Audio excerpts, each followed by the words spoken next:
Unpacking and installation.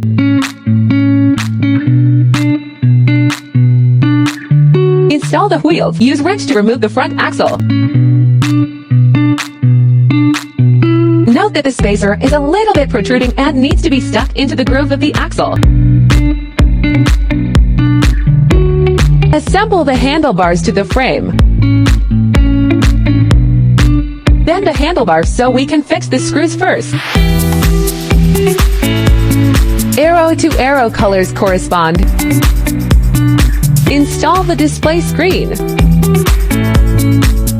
Tighten these two screws to spacers and to Phillips screws are required.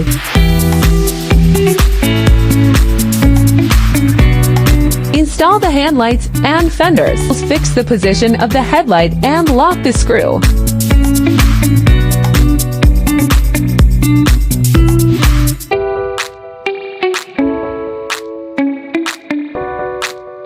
Install the car chair. Adjust the suitable height. Install battery. Use the key to lock the battery. Install the pedals. Tighten the pedals clockwise. This completes the installation of the vehicle.